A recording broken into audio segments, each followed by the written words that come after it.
Deuxième proposition de dessin par étapes, un château fort avec ses créneaux.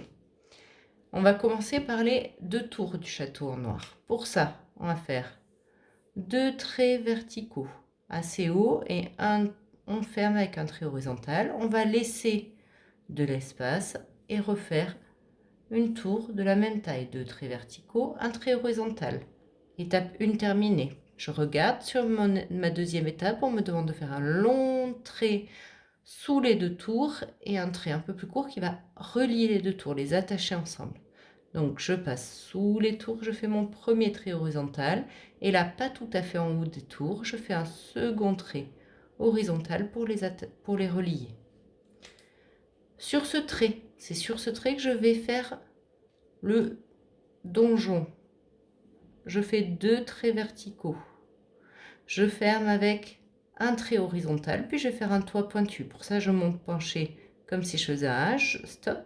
Je redescends penché et j'ai terminé ma tour du milieu.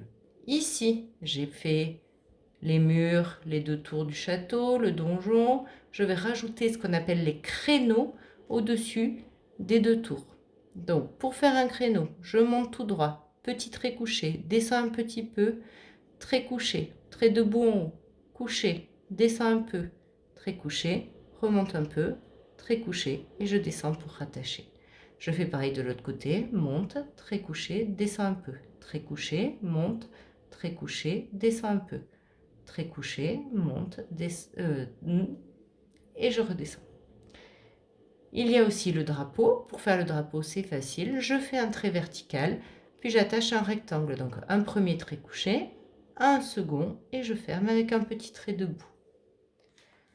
C'est bon, j'ai rien oublié sur cette étape. Maintenant ici, je vois qu'il me faut rajouter 2 fenêtres. Je vois qu'elles ont une forme de pont, comme si je faisais le sourcil.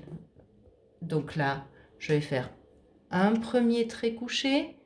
Je pars d'un côté du trait, je fais un pont jusqu'à l'autre côté.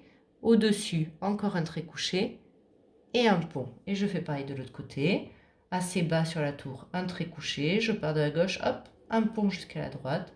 Au-dessus, pareil. Et pour faire la porte, avec la grille qui va empêcher les ennemis d'entrer, je vais faire un grand pont.